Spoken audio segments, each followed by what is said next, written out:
Good morning. Good morning. Today is December 8th, 2024. Welcome to meditation class. Let's begin as we always do by setting our intentions, making aspirations by saying the four immeasurables. May all beings have happiness and the causes of happiness. May all beings be free from suffering and the causes of suffering. May all beings not be separated from the happiness that has never known suffering. May they rest in equanimity, free from attachment, anger, and aversion. So I'm going to read something. There's a very good, I'm sure most of you are on Instagram. That's probably how you found this class, but there's a very good Instagram. Most of you know it, called jangchub.norbu. JANGCHUB.NORBU. Really good Buddhist Instagram page. So this is a quote from His Holiness Dalai Lama. People often ask, how can I be more compassionate? This is not an easy question. From an Eastern perspective, especially Buddhist, one follows the six perfections. Reflect on them daily and work toward them every day. Generosity, or giving physical and psychological support, including a smile. Being true to oneself, being honest, and living with integrity. Avoid lashing out when we get hurt. Take a deep breath and work on tolerance. Never give up when doing good things. Train in non-distraction. This is concentration. It makes the mind more powerful. Lastly, remember, we are not who we think we are. Appearances are false. They are nothing but mental fabrications. Please don't take yourself so seriously. Wisdom is the last perfection, making all the other perfections, because this accords with reality. There are many similarities with quantum physics. Emmaho. There's a lot in that very little short passage, but just one thing. We are not who we think we are. What does that mean? I don't know. What does that mean and how do we apply it to life? Right?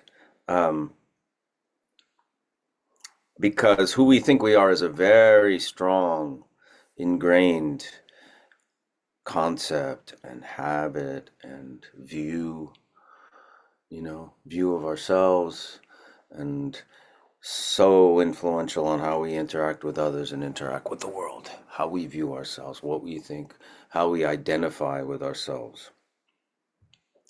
And I think it's good to,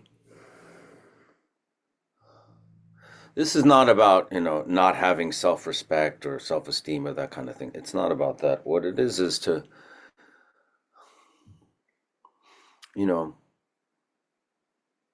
when we check in through the course of the day with our mindfulness, right, and awareness, and kind of have a meditative experience, not just on the cushion but in the day-to-day life,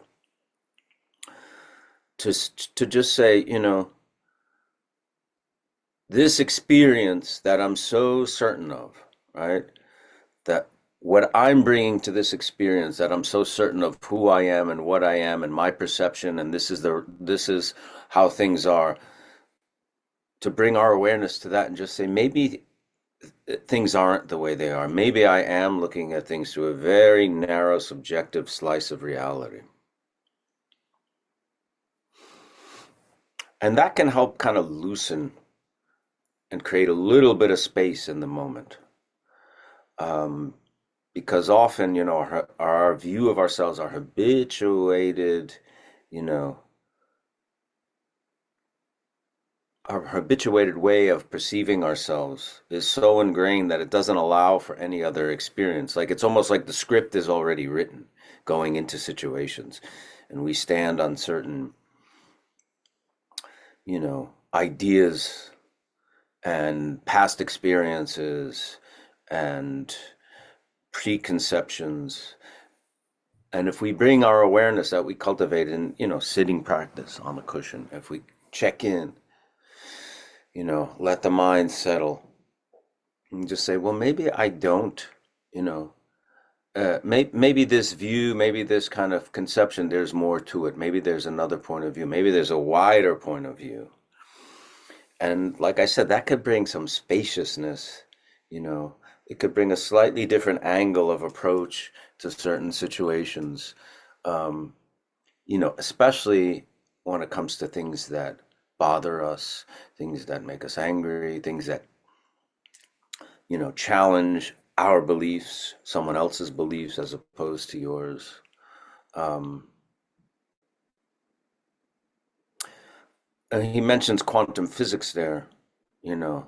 From a quantum physics point of view, we are not who we think we are, right? We're not this solid, independent thing. We're actually some kind of bizarre fields of energy, you know, overlap. And our energy doesn't just stop at the boundaries of our skin. It actually kind of exists a little bit outside of us, you know. So then we're overlapping kind of fields of interdependent energy. You know, Victoria spoke a lot about interdependence last week, you know. Um, this is a very difficult concept to just embody in our daily life, and it's not going to be this instant change and now I'm this amorphous field of energy, but if it can further our conception and attunement towards the concept of interdependence, and if it can also, start to stimulate and inspire a thought about we are not who we think we are. I was watching a teaching by Garchen Rinpoche today, and he said, the mind doesn't die. The body, this vessel will, die and disintegrate and all those things, but the mind does not. We're not just this body, our mind, and I always go back to the words of Rinpoche when he instructed us on this class, on how to do this class, and he said, focus on the mind, because Buddha is not the name of a man, Buddha is the name of our mind. So if we're not really necessarily this body, which is impermanent, is going to disintegrate, and the mind, which does not die, that is Buddha. We are not who we think we are, like Dalai Lama says. We're Buddha.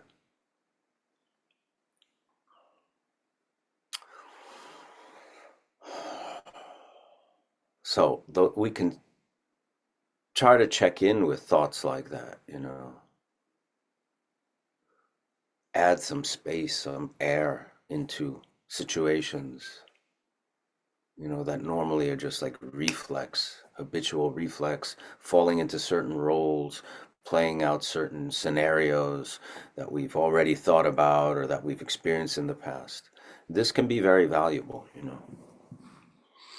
But it really only comes from daily practice of sitting meditation, having a strong foundation, shamatha, calm abiding meditation. That's the only way to be able to start to bring some of this kind of experience of mind into day-to-day life. You can't put the cart before the horse in that respect. It has to come from, you have to have a strong foundation of sitting, meditation practice. Every master has said that. There's no shortcut to that. Just hearing these words, we come from a culture, I think, where if you read something and you feel like if it makes sense and you agree with it, that's kind of enough. That's where I think like a lot of pop culture kind of self-help things fail us, because there's no path. It's like, okay, yeah, be in the now, be here now, be in the moment. That makes a lot of sense. Then the book is over. Now what? This foundational practice of sitting, calm abiding meditation as a daily thing is the only way to start to even see, well, what actually is going on? What is my mind? What does it mean to kind of let the thoughts settle? That's not going to happen, on the subway right away, just because you heard a teacher say it, or you heard, you read it in a book. It's not going to happen on a regular basis, you know what I mean, without really making a commitment, because this means something to you, because it's inspired you and it has a lot of meaning. So you're going to make it's like a doctor saying, you have heart disease, and if you don't eat right and exercise, you're going to die in a week. Well, that may inspire you to change your life and, eat better and exercise. Maybe they're two things that you've never done. But just the doctor saying it is not going to, help if you don't do anything, right? You might say, yes, you're right. I don't exercise. Exercise is good. You're right. I don't eat well. Eating well is good, and it helps all my, organs and my circulation and my weight control and everything. That really makes sense. I agree. But then tomorrow, if it's not, implemented into some kind of habituation, which is the Tibetan word for meditation, gom, it's useless. So it has to kind of inspire meaning, it has to inspire you and it has to mean something for you to actually make that commitment, which you've already done by being here today, for instance. Okay, with that, would you like to go or meditate first? What do you prefer? Maybe talk She's about gonna bodhicitta. she's gonna go into some things she's prepared today, and then we'll meditate after, and then do some questions. The topic of bodhicitta, which we spoke about last week, is so vast and huge. And it's of such incredible importance. It's actually really the alpha and omega of all Buddhist practice. Bodhi in Sanskrit and Pali means awakened or enlightened, illuminated. And chitta means heart/mind.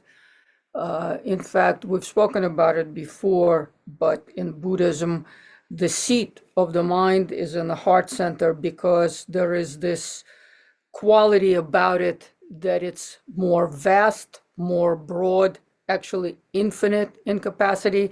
It's not like the little domesticated calculator that we call our conceptual mind, the little accountant driven by ego tendencies. What do I get out of it? So therefore, bodhicitta is the mind of awakening. What does it awake from? The mind of awakening awakes from the samsaric dream, which is powered by this little AAA battery of the ego. And what's in it for me? I need more. I want this. I hate this. This kind of everything that is synonymous for suffering. Because really, what is suffering if not this whole at the center, the I with its I'm needy. I'm afraid of this. I desire this. If I don't get this result, I'll be crushed, etc., etc. Mind of bodhicitta is a mind that transcends this little cage, this prison of these appearances on this basis that Michael earlier described as what we call appearances. We don't call them, bad or good. We just understand that this relative level on which the conceptual mind proceeds, on the basis of this I am notion. I am, me, mine. We understand this to be an appearance. So we relax that notion for the sake of seeing a much, much bigger picture. That's why we practice. We practice shamatha, calm abiding, in order to relax the neediness, the five afflictive. We practice shamatha for what is called in Buddhism the co-emergent ignorance. Co-emergent ignorance is that every thought of something, of an object, also coincides together with this quiet, silent, I am here, I am seeing this, namely the mind of subject-object relationship, this very, very tiny little space where we erroneously assume that these little holes that we call eyes see the truth of something out there. and that these little holes for the ears hear completely in its, truthfulness, the information that is there, or that the hands touch things and feel reality, etc., etc. All this kind of sensory information that is processed through this I am. So this co-emergent ignorance is what we try to quiet down in calm abiding meditation. And then, of course, calm abiding meditation is something that also goes with the analytical meditation. Once we can calm down the subject-object relationship, the I and the other kind of a thing, this level of appearance, especially the notion that these little holes all over my body somehow are privy to the truth, to the ground nature of how things really are in the world or in reality. When we calm that down, we calm down the sense of I and the sense of I am, because we really don't know what that is. But once we can calm that down is the only time we can actually analyze. And we have to first start to do it in the space of formal meditation, where we're not distracted, where we can kind of curb the space of the sensory influx, and we can sit down. We create special atmosphere so that we can also bring in this analytical meditation and ask ourselves, what is this I am? What is this I? And we start to see these conglomerates, these strings of, what the identity is composed of. And none of them really hold. But what does hold is when we create the spaciousness. In meditation, we create the spaciousness in which we allow thoughts to arise and to fall, arise and cease. Rise for a moment, linger for a moment, and then be gone. But what we do in meditation is we connect to the bigger space of awareness, because actually what does stay and what is always there is that space of awareness, what we call bare awareness. There are many names for it: Buddha nature, Mahamudra, and one of these words is also bodhicitta. We awaken to that spaciousness that is, as long as I am there, as long as space endures, that awareness is always there. And that is actually the space that we all share. That is really the connection to our Buddha nature.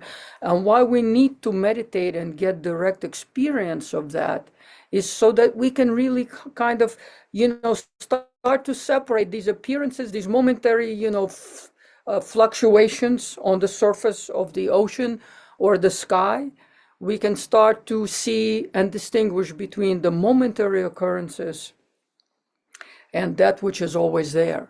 Because I wake up, I am in my nature of mind, that bare awareness, it holds me. I go to sleep, it's there. In my sleep, it's there. In every moment, in everything, that awareness, the nature of mind, that spaciousness of awareness is always there. And that spaciousness is something that we're all a part of. That's the place where there's not I am, you are, that guy, this guy, bad person, good person. That spaciousness transcends all of these kinds of things. And that's why it's very, very important to cultivate that direct experience in meditation, and not have it be another conceptual thought. Oh, I know I know what is nature of the mind as opposed to the appearance. Well, it cannot become another library term, another kind of an acquisition by our ego mind. I know this, I know that, I'm so smart because I know the difference. No, it has to be direct experience of this openness, of the spaciousness. And that exact thing, that exact experience is what is linked to finding that soft, kind, good, ultimately good nature that is really like our essence. Because on an ultimate level, when we take out the I am needy, I want this, I want this, I am this, I am my identity, I have this, I am called this, I am great or I am bad, whatever. When we take away all the chatter, all these kind of compounded things that arise and fall, and we just connect to the basic spaciousness of our awareness, we find that we connect to basic goodness. Our true nature is basic goodness.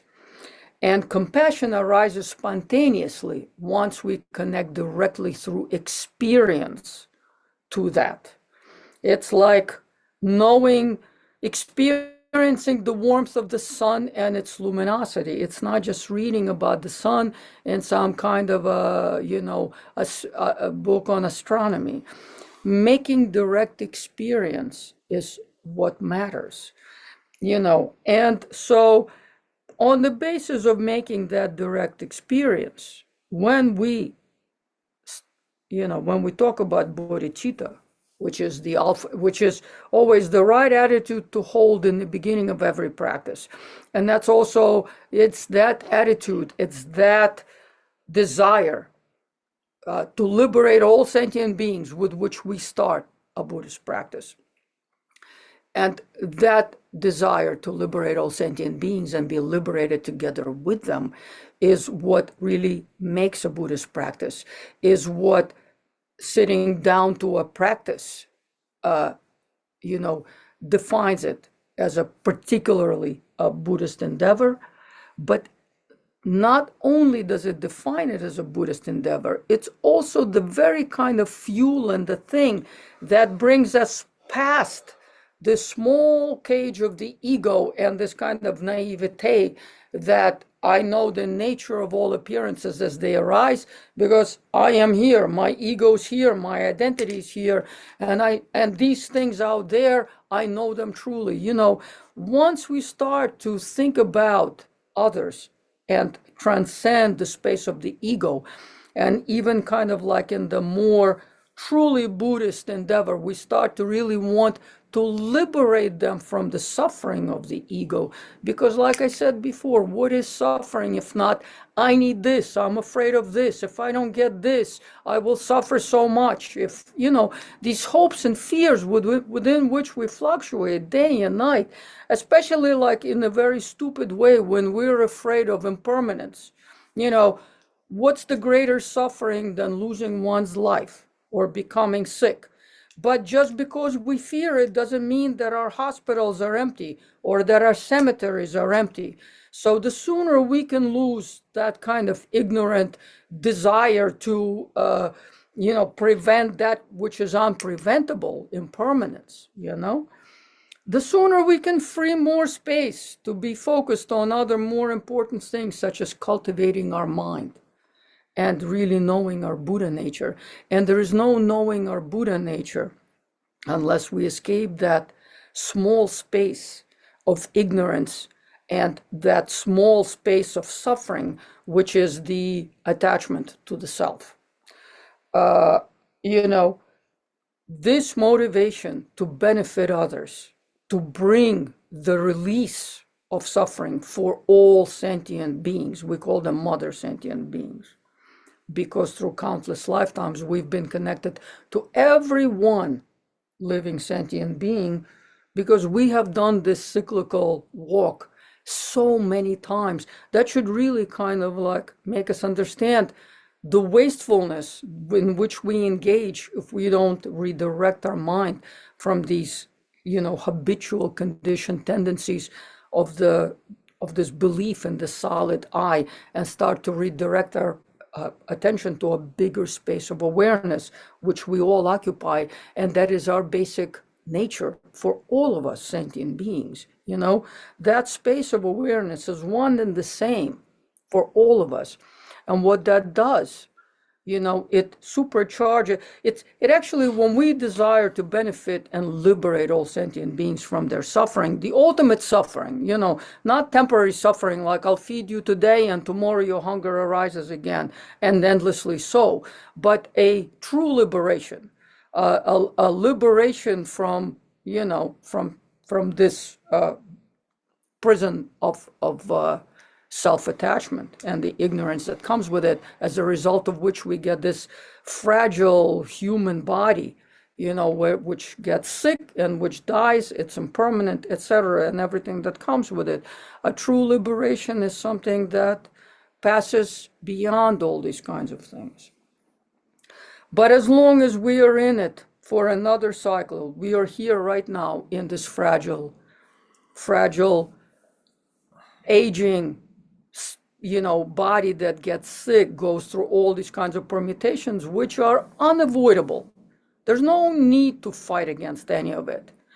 And really, the more we kind of like spend time in trying to prevent the unpreventable, the more suffering will be accrue. So it's just about the time that we will redirect ourselves and start to think and start to practice with and on difficulty.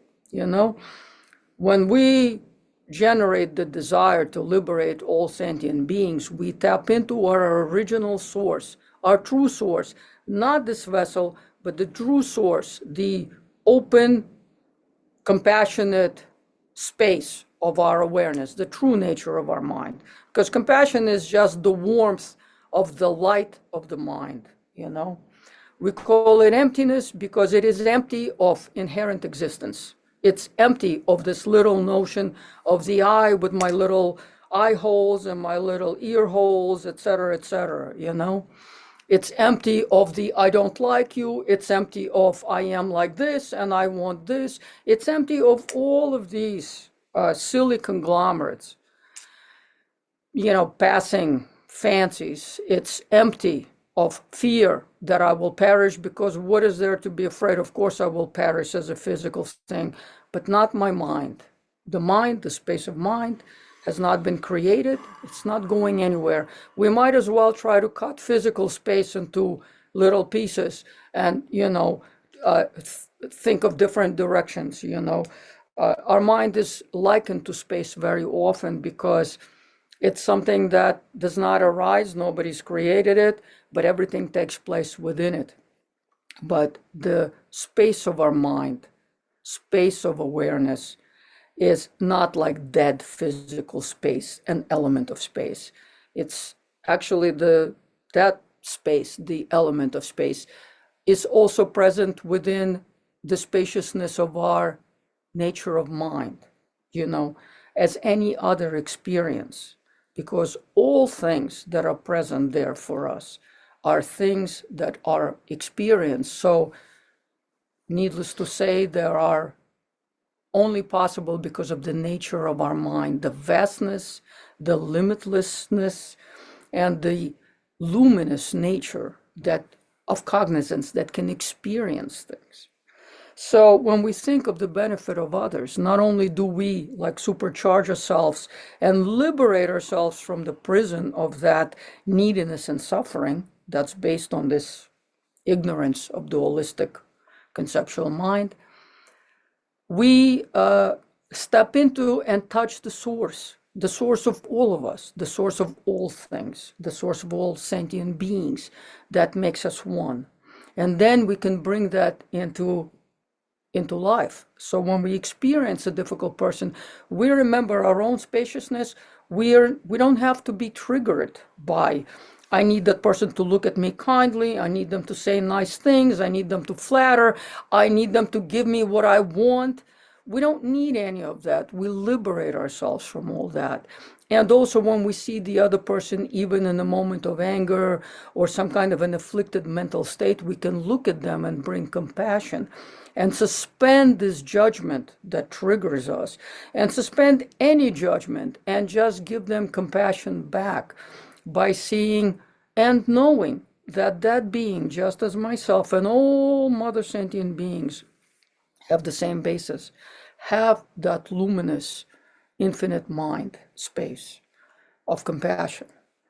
And we can wait, we can have patience, we can have forbearance, we can have generosity to wait out their storm, just like doctors do when they deal with, patients. We can have all those 6 paramitas, the qualities because they're all based on the quality of wisdom, you know? And we can bring that to life. And when we bring that to life, we liberate ourselves and we liberate others from our ignorance. And so that's why we have things like that, you know, in the 37 Bodhisattva practices. I mean, that's why in life we have beings who have become Bodhisattvas, you know, on the basis of that direct experience of wisdom. And that experience grows into certainty and becomes stronger and stronger, becomes like a life force. I mean, we're the babies, you know, where we're just starting on that path. But wandering in samsara is like wandering in the desert. There's no direction. All we're trying to do is to survive and to like have a little more pleasure. But again and again and again, all we do is like waste our precious human existence. So instead of doing that, and instead of just surviving, and instead of just like another pleasant meal, another soft bed, another this, I mean, ultimately, you know, every day we wake up, it's like a screen refresh. It's going to be a little different, but pretty much almost the same, you know, because you know, cyclical existence is exactly what it says. Cyclical existence. We'll be repeating like moments of slight seeking of pleasure, getting a little pleasure, but mostly it's going to be suffering and pain because existence is very difficult. You know, it rubs on us. You know, Garchen Rinpoche says, you know, think of samsara as a hospital where you're there to get better. And so we know that in hospital, you know, we get poked and we get tortured and we get this and we get this before we get better. So that's pretty much what the, you know, screen refresh, wake up every day, little bit of this, little bit of poking, little bit of this, little bit of that. So why waste precious human existence? And why not generate and seek the path of full blossoming bodhicitta like the bodhisattvas do? I mean, remember, Buddhas are born when the enlightenment is full on, when the bodhicitta, the heart mind is fully on. Buddhas are born from that seed. Bodhisattvas are born from that seed. You know, beings whose purpose becomes to only serve and bring the benefit of all sentient beings. That's why we have prayers like, you know, the Shantideva prayer, which is what His Holiness the Dalai Lama says every day. May I become at all time, both now and forever, a protector of those without protection, a guide for those who have lost their way, a ship for those with oceans to cross, a bridge for those with rivers to cross, a sanctuary for those in danger, a lamp for those without light, a place of refuge for those who seek shelter, and the servant to all in need, for as long as space endures, and for as long as living beings remain. Until then, may I too abide to dispel the misery of the world. We have our teachers, we have the guides who have come to that place. You know, we look at our teacher, Garchen Rinpoche, and we experience a person without this selfishness of the I am. When I look at my teacher, I see a being who wakes up every day and whose screen refreshes. Teach them more, liberate them more, give them more, bring them to liberation. I see nothing but a Buddha activity on its full display. And so, of course, when I see that, I know that I have the same seed. I have the same Buddha seed. All mother sentient beings have the same Buddha seed. And so, of course, why would I want to cultivate anything else? Why do I want to spend my day on like finding another fancy restaurant waiting in line, or another, you know, another form of entertainment and this and this? Whereas if I squander this precious human existence, I'll just return to the same everything, you know, old age, sickness, and death. So, and remember too, we all have the same seed on which Buddhas arise. You know, you can't plant an apple seed and get oranges. The only reason why some of us have attained Buddhahood is because we all have the same seed.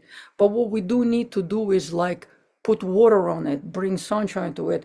That's what it means to cultivate it, and how do we cultivate it? We cultivate it by doing meditation and by wishing the welfare of all sentient beings. Wishing the welfare of all sentient beings, the action bodhicitta, because there is the ultimate bodhicitta, is understanding the nature, reality of all things, and action bodhicitta, it's the work of compassion. So we activate our ultimate bodhicitta by engaging in the element of compassion.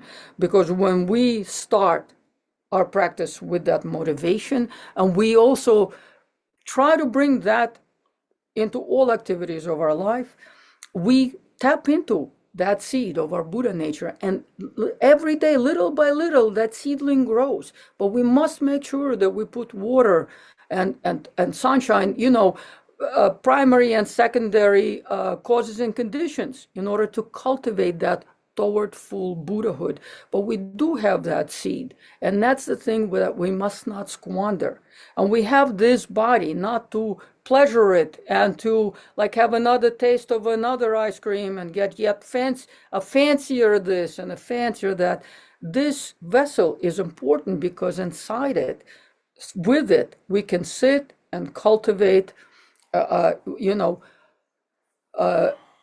nature. We can meditate, and then we can, through body, speech, and mind engagements, we can bring that same element into every interaction in our life, little by little by little. And actually, the Buddhahood arises when obscurations are removed. So when the dirt of afflictions and the ego of ignorance, afflictions and ignorance, the two kinds of things that prevent us from seeing our true nature, working at it every day, clearing away more and more. It's like, how do we get the house to be clean? It's not going to just we're going to arise on one day, it's just going to be magically someone cleaned it all for us. We have to do it ourselves every day, little by little by little. We remove these obscurations, we remove this ignorance, we remove this attachment, and as a result of removing it all, Buddha nature arises in its place, because it's always been there. It's like having gold under your pillow, but feeling like you're poor every day, every moment, experiencing suffering. And with that, let's take that into our meditation. Let's bring difficult situations to mind. Let's bring difficult people to mind. Let's think on them and experience it as these little arisings and fallings within the big space of awareness. And let's connect to the spaciousness, to the luminosity of awareness with an understanding of the Buddha nature, of something that's not dependent on these fallings and risings, appearances falling and rising. Let's connect to the bigger space. Let's connect to the compassion. Let's bring a difficult person or a difficult situation to mind and say, and make it our mantra, it's okay. I can be here with you, and it's okay, because really ultimately everything is okay. It's okay because we have Buddha nature, and all others also have Buddha nature. So instead of just putting more and more and more of this garbage of conceptual thinking, he's bad, she's like this, she didn't say something to me, and etc., etc., etc., what we call in Buddhism suffering of suffering, compounded suffering. Let's just clean up this mess. Let's be able to hold the person or a situation with patience, with forbearance, and with space. And let's try to make our meditation spacious like that. Why don't you No, take us into you meditation? With this in mind, what you just said. Go ahead. So we will do a 10-minute meditation, and you may choose to bring difficult situations, difficult people to mind. And it's okay. But please first, quiet everything down and connect to that big, spacious luminosity. Even in its seed form, it's complete Buddhahood. Remember, that's why on the basis of this little seed, we attain full blossom Buddhahood, but it is always there, it is always with us. And all sentient beings have that same basis.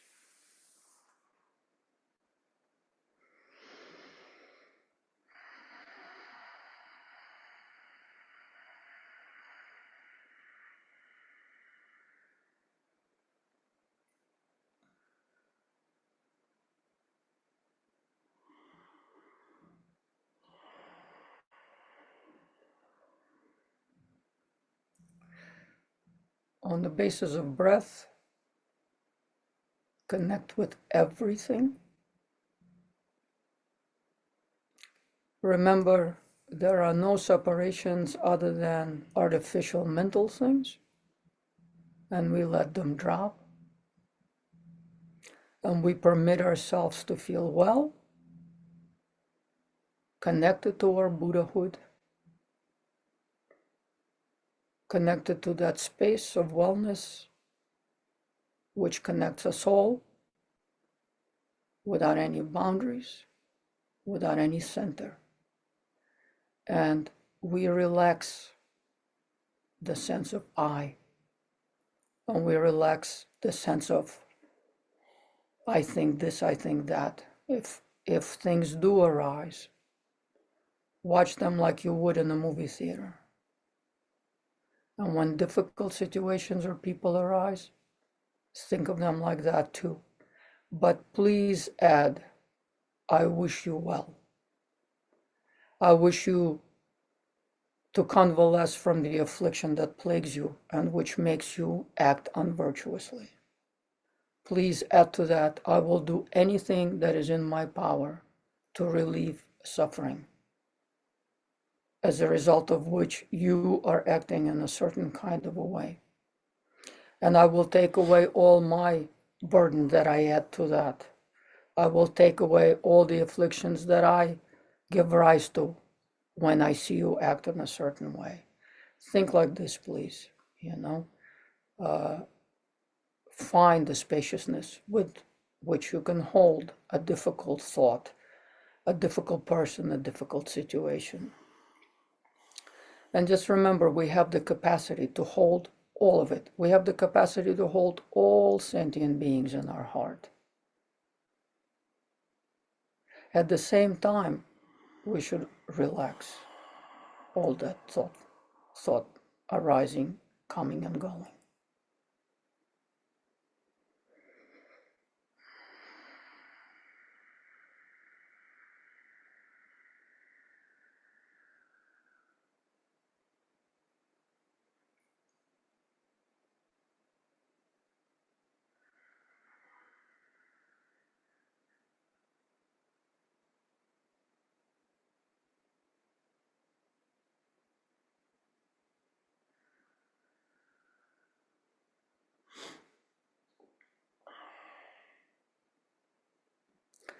And then when we feel strong enough, when we think of something painful, let's say it has to do with our own physical illness or difficulty, then we bring to mind all beings who are suffering exactly the same thing as us.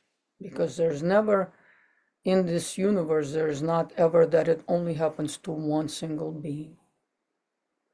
So we take our own suffering and we expand of thinking of all sentient beings who are holding that same suffering right now.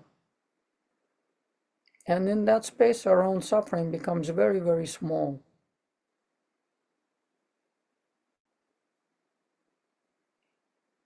We bring that to mind, and then we take the next step, and we do Tonglen. We visualize or feel all those beings with that suffering. And then we breathe in all their difficulty in the form of gray smoke.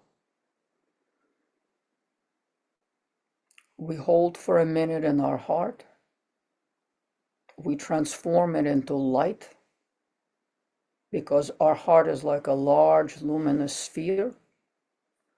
And when we breathe out, we breathe into them white light, that purifies all that suffering and removes it.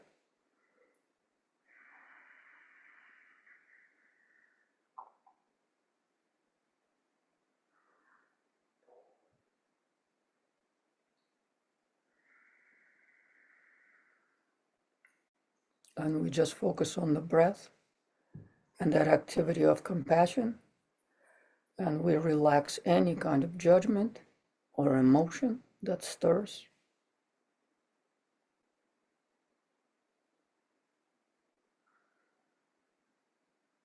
And if our practice is interrupted by a particularly strong aversion or other emotion, we just bring it back.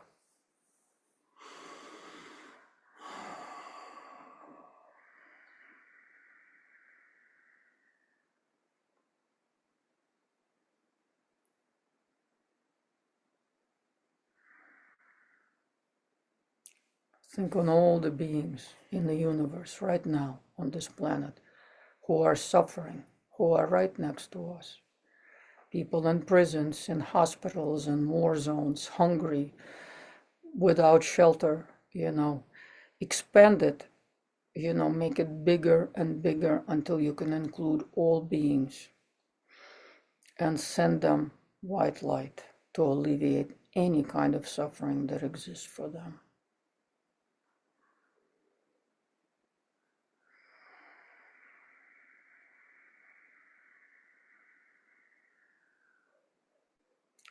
And do it from the basis of your Buddha nature. Know that you have the capacity to do that.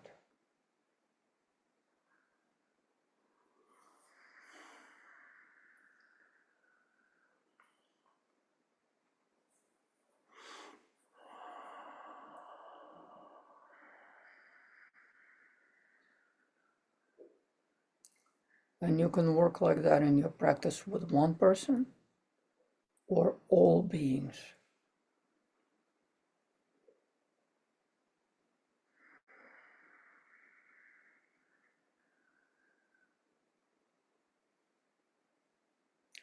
And watch how your own suffering diminishes and disappears.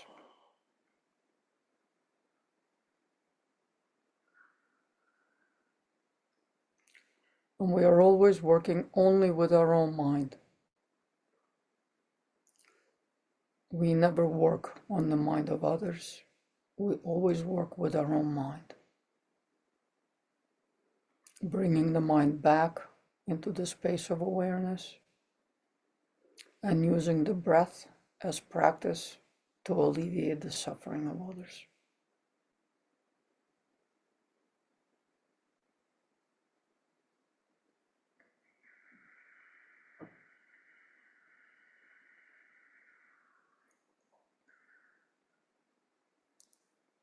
We inhale the dark. Pause for a minute, think of the luminous sphere in our heart mind at our heart center, dissolving all the darkness, and then on the exhale, sending the white light back.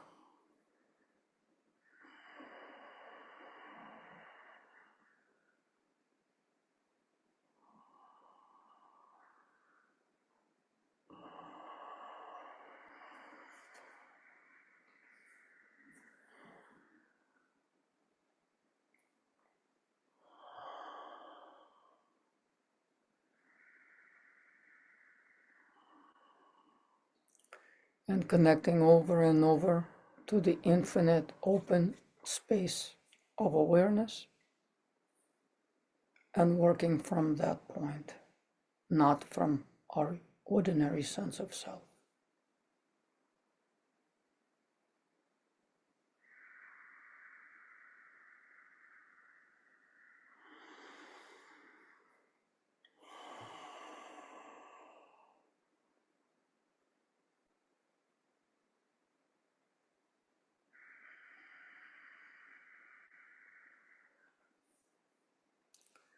Connecting to our own light,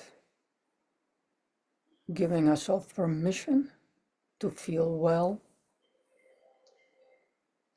And then in the end, always we take the little drop of merit, no matter how insignificant you think the result of your practice has been right now. But what we do with that tiny little drop is that we combine it with the merit of all other beings. And of course, when we combine our merit with our teachers and the Buddhas and all those enlightened ones who came before us, we put our little drop into a vast infinite ocean, and then it really matters. Because when we don't dedicate this to the benefit of all sentient beings, and we don't put our little drop into the ocean with the merit of all others, a drop is nothing, it'll just evaporate, it's insignificant. But when we add it to the ocean, it's huge, and we also touch that ocean of merit when we do that as a dedication. Thank you. We'll go to some questions. So you can use the in the Zoom toolbar Q&A. You can put a question there if you want. Even though I'm Christian, could I implement practices from Buddhism?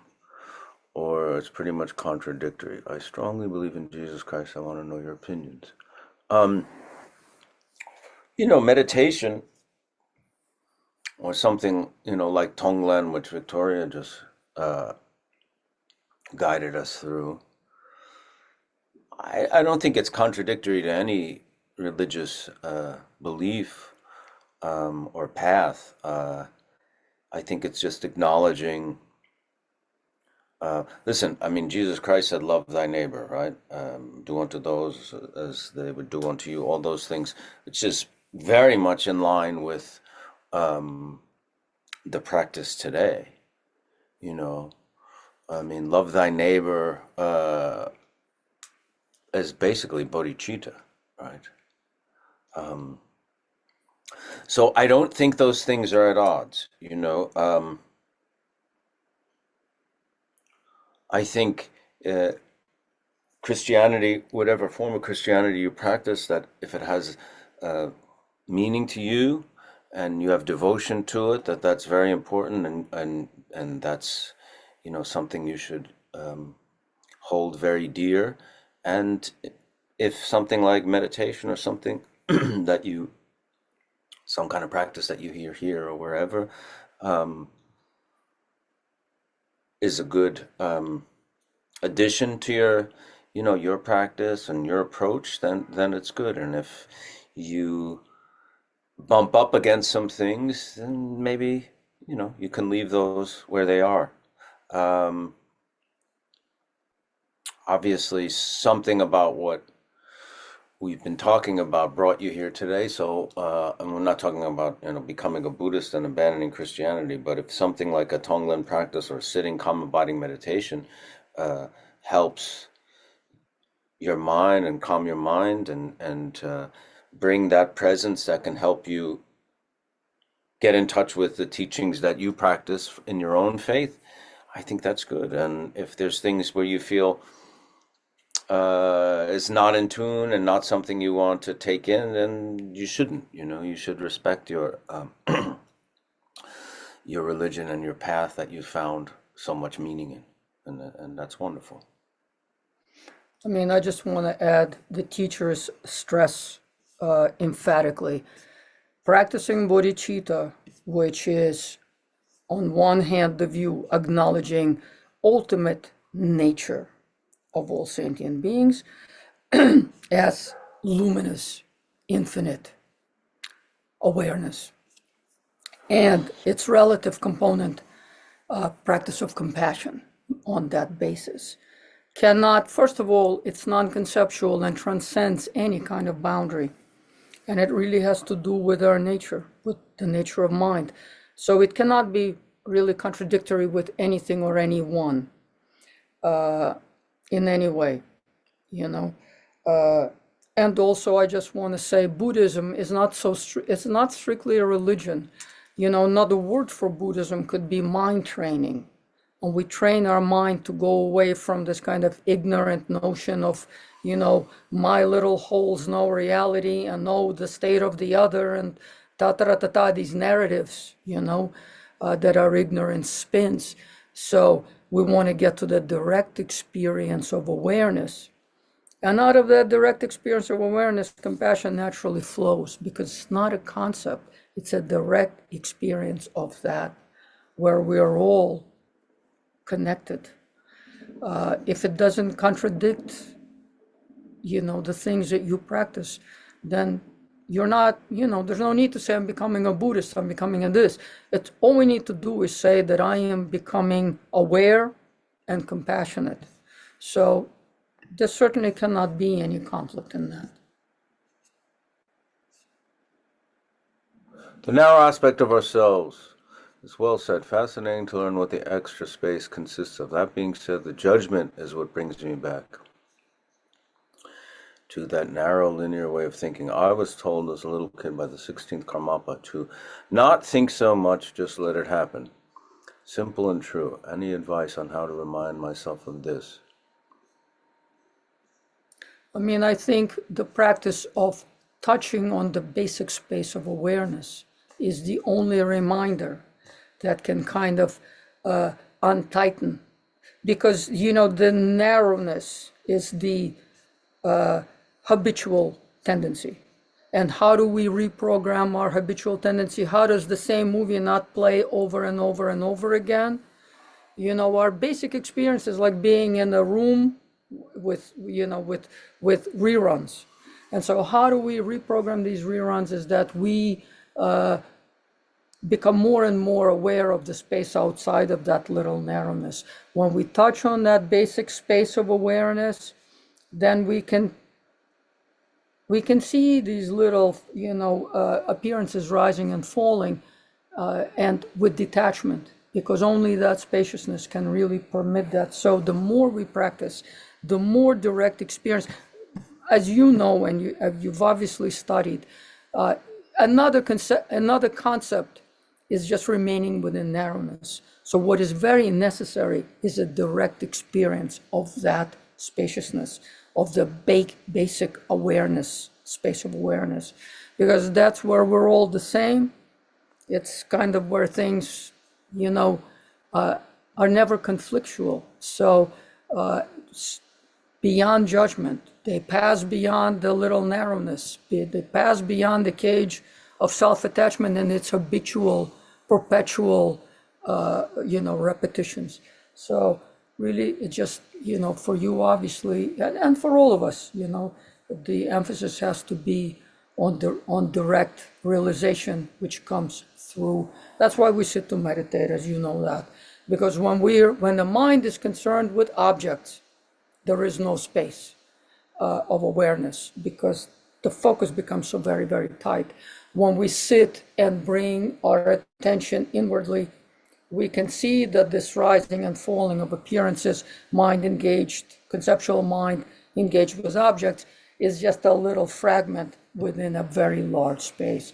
So the more we touch on that space of awareness directly, beyond concepts, the more we have a loosening, first of all, on the I and the judgments. Because where do the judgments come from? From the basic co-emergent ignorance of this belief I exist.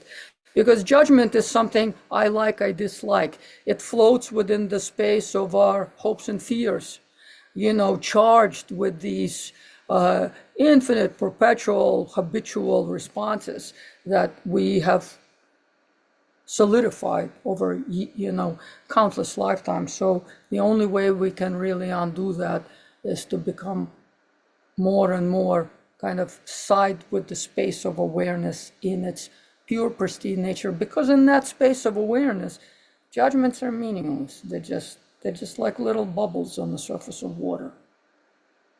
You also have to not confuse a quote like this, not think so much, just let it happen, to some kind of, passivity, where you're kind of detached from everything that's going on. That's absolutely not what they're talking about.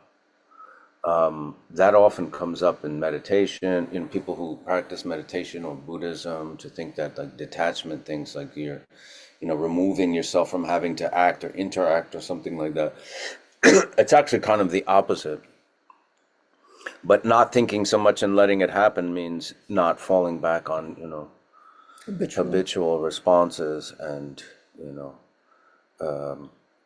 your habitual way you've been doing things over time. Thank you for that question. And that's why bodhicitta is the alpha and omega of everything. So if we hold someone with dislike, with distaste, even more strongly to say with anger or hatred, that's when we make the recognition and we remind ourselves we're supposed to hold them with this unbound, compassionate space. Because that's the only truth. That's the only true element to anything. The judgment only arises on the basis of the ego, and the ego is an illusion. It's just a compounded set of habits and presuppositions and ignorance. So that's how we, work against those habitual tendencies. The spelling of the Instagram account I mentioned is Jangchub, JANGCHUB.NORBU, Jangchub Norbu. Which is actually, Changchub means mind of awakening, what we've been talking about. The Sanskrit Pali word is bodhicitta, and Norbu means precious. So it's precious bodhicitta, translated from Tibetan. Are there meditation practices that can be used in short periods during a workday? Yeah, exactly what we practice here. Nick, can you also put up the YouTube that has the last detailed review?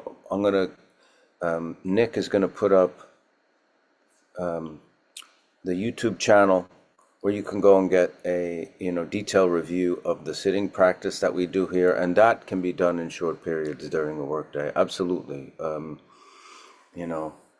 Working with your mind in that way, calming the body. Even if you're sitting at a desk, you can kind of do the same kind of thing and let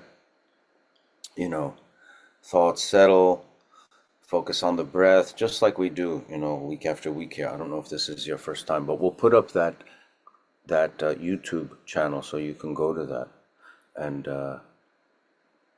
get that detailed review.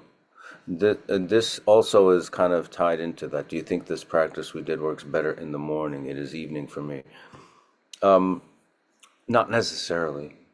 I think it's more important that it's something you do consistently, not wait till you have a morning free to do it. You try it. If it works better, then do it in the morning, but it depends on you as a person and your schedule and things like that. And you practice on a cushion so that you can bring this into real interactions.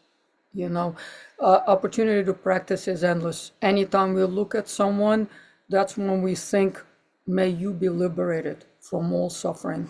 May you attain full enlightenment. So anytime our eyes or ears or, or any five of our senses touch on anything or anyone, we can go back right into this mind of bodhicitta and connect to that space.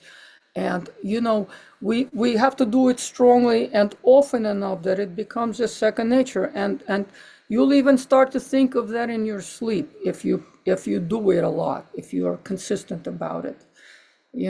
When you replace mundane and ordinary kinds of things with this kind of mind,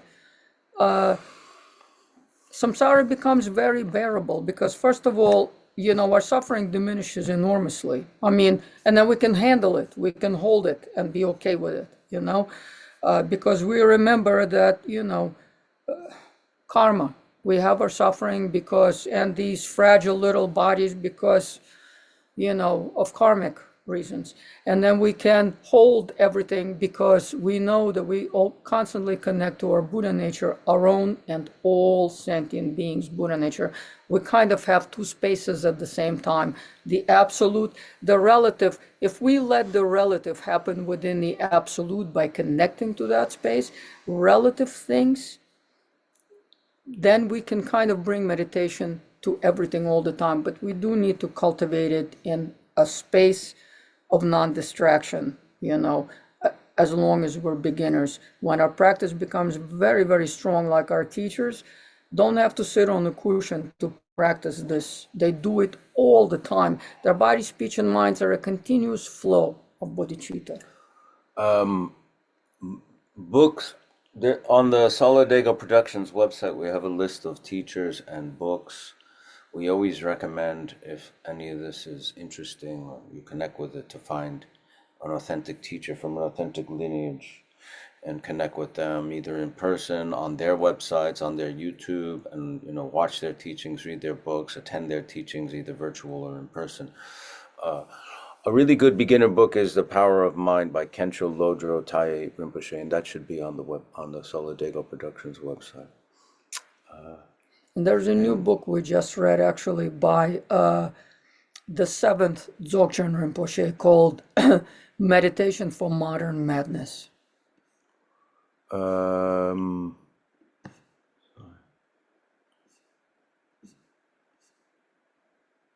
do you feel there's any part of ego or identity that can be or is positive?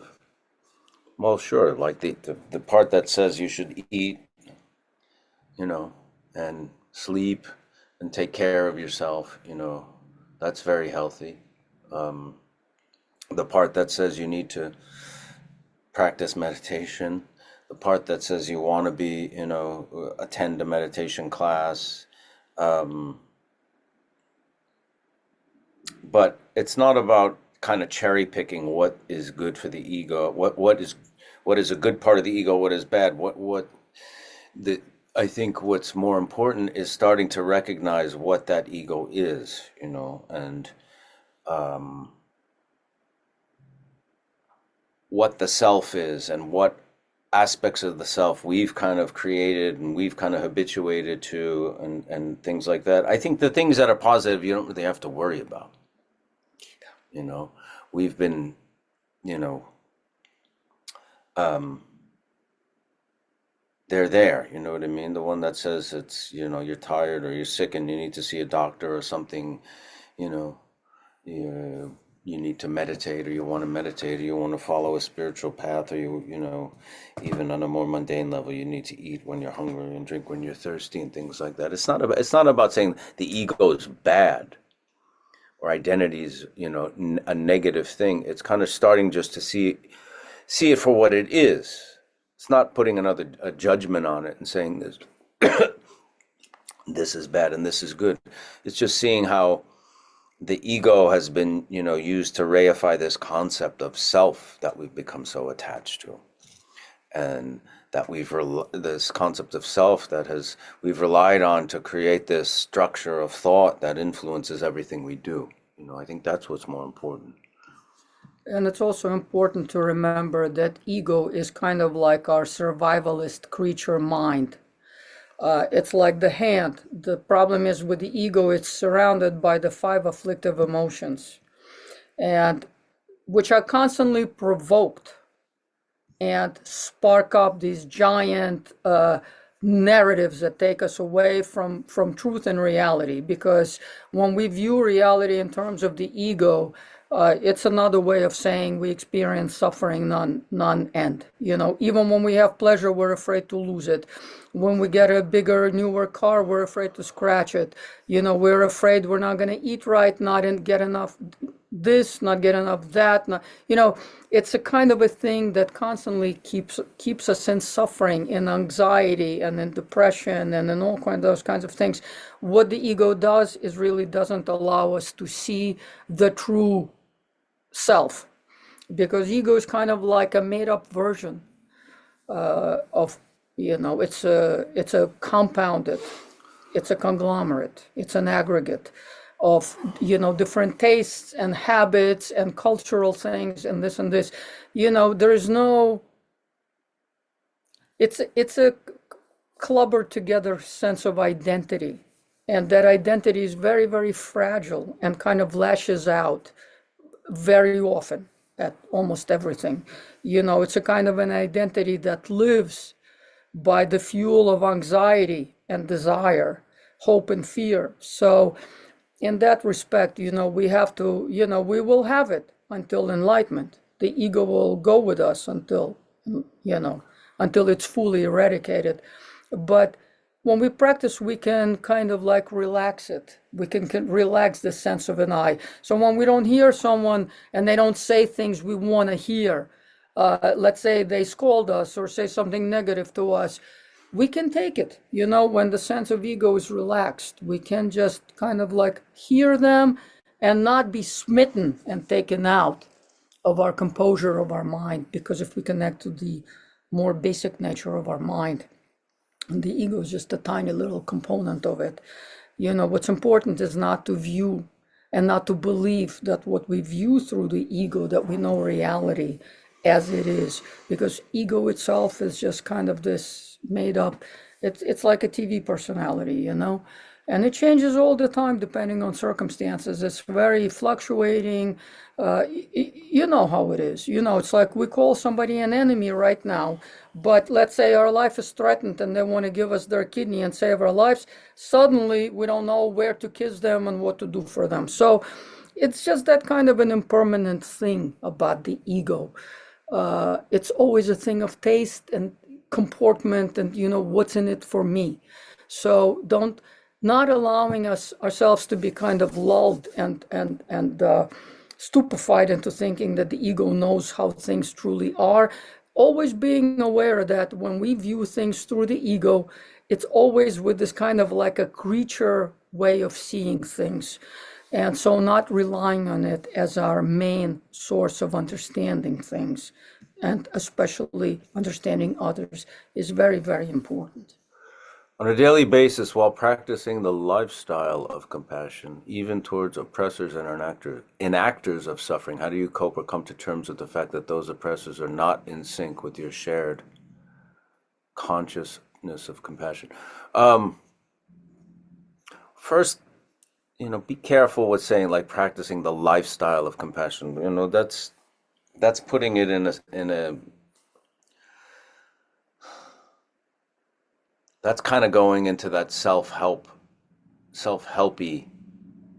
language of things. You know, when you're talking about compassion as a natural radiance that comes from understanding the truth, that's what Buddhism is.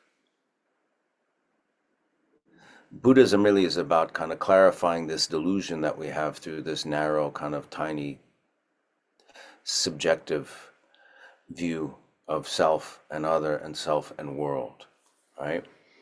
And when that is realized and when we start to taste that, compassion naturally arises. When you start to understand exactly what Victoria just basically said, you know, talking about this separation of ego. So it's not just practicing a lifestyle. This lifestyle often is like just to make your life better. It's actually really trying to understand the truth. Now, you're talking about oppressors and enactors of suffering.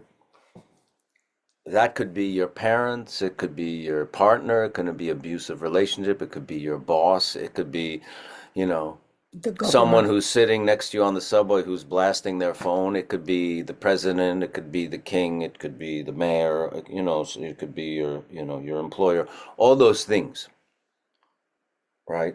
It could be yourself, could be your child. Um, how do we cope or come to terms with the fact that they're not in sync? Because they're suffering from the same delusion that we're talking about. You know, that's, you know, it's as simple as that. I mean, when you're talking about opposing something like that, that's a whole other story. Like if you want to be an activist or a journalist, you want to protest, you want to get a divorce, you want to start a class action suit against some corporation that's been unfair, you want to strike because your employers, that's, you know, perfectly fine. We're not talking, like, again, there's, it's not about compassion meaning passivity and letting people just do whatever they, you know, cause whatever suffering they want, because that's also an, you know, enabling suffering is contributing to suffering, right? Here we're really talking about the view of Buddhism and interdependence, and kind of like what I spoke about really early in the class, and like the nature of reality and this kind of interdependence of energy fields on a quantum physical level. So you come to terms with the fact that they're, you know, they're deluded. They may have power over you, but that doesn't mean that they're not, you know, deluded, as we have been, you know, through our own, you know, habitual tendencies and narrow view of the world. So that when we say, may all beings have happiness and the causes of happiness, when we say all beings, we mean all beings, not just the nice ones, right? Yeah. Because we are all the same in terms of that, if we're not Buddhas and enlightened, then we're deluded. We're not realized in the true nature of ourselves and existence and things like that. And as the Buddhists say and our teachers say, then they're objects of compassion. They're objects of compassion. And we always have to remember. So when we say, I am living a lifestyle of compassion and they're living a lifestyle of oppression, that is tantamount to saying, I have my baby mind that's judging. When we start to practice, and we, even at a beginning level, we know that judgment is again just this floating of ordinary mind, of ordinary perception of the ego. Because what makes judgment is ego. The ego always sees how something else is pivoted against me. They're against me. This is my enemy. These are my oppressors. These are my enemies, etc., etc. I am good. They are bad. This is all very ordinary, mundane ego talk. What is important for us as practitioners, we are not talking about this level whatsoever. Even as entrance practitioners, we are watching our mind. So when we say they are bad, they are oppressors, we're watching our anger. Because in that judgment, what we are observing, what we want to eradicate is our own emotional negativity, right? When I say someone is an oppressor, someone is an enemy, that means I have to work on my anger. And when you take away and you liberate your own anger from them, from that situation, and you liberate yourself from that, can you actually, for the first time, even have a glance at how situation really is? Because as long as your mind is permutated, is colored by the filth of that negative emotion, there is no hope of any kind whatsoever to see the situation clearly, let alone act on it clearly. When we say we live a compassionate lifestyle, we're just patting ourselves on the head. That's especially if at the end of that sentence we have things like oppressors or bad people, etc., etc. Again, we are working on our mind. We are taking out of the ocean our own drop of poison, our negativity. That's how we purify the ocean of sentient beings, including ourselves. That's how we liberate. We don't liberate by pointing fingers, etc., etc. And please remember also, it's very, very important. Our teachers, the Buddhas, cannot take away karma, karmic imprints. They can show us the path, but there is no one to take away our dirt. There's no one to purify our, liberate ourselves from our ignorance. Only we can do that ourselves. The Buddhas cannot take away our karma, not even the Buddhas. So there's nothing anyone like an ordinary person, you or myself, can do to take away anybody else's negativity. We can only work on our own mind. We can only take the drop of poison out of the ocean of sentient beings. We can take that little drop on our own. That's what we can do. That's what's in our power, and that's what we work on. And in fact, by taking away my negativity, because everything is interconnected, everything will change. It may seem insignificant today, but in the long run, it'll be super significant, because one day you'll find yourself that there are no enemies, there are no oppressors, there are no obstructors. All you have are objects of compassion. And that change is enormous and monumental. And, that's kind of like going from our ordinary deluded mind to a mind of a practitioner. That's what practice is. Sorry, there's a lot of questions we didn't get to, and we went way over time. So if you want to write in, Nick, I need the Gmail and the YouTube name. If you go into the chat function, Nick put a link to the review. Those of you who are new and want the review class, it's Meditation 103, session 45. The name of the YouTube channel is Meditation with Michael Imperioli. And also in the chat is the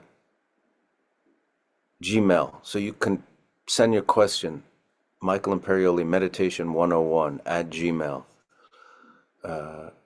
If you still want to try to get some kind of response to your question. And the name of the YouTube channel is, it's different than the Gmail. Meditation with Michael Imperioli. That's the YouTube. So it's Meditation 103, session 45. Thank you for today. Thank you, Nick. Thank you for practicing with us. Nick Thank you, Solidago, our Nick. producer. Well, let's close by dedicating the merit from today's class to the benefit of all beings. By this merit, may all beings attain the state of enlightenment and conquer the enemies of faults and delusions. May they be liberated from this ocean of samsara and its bounding waves of birth, old age, sickness, and death. See you next time.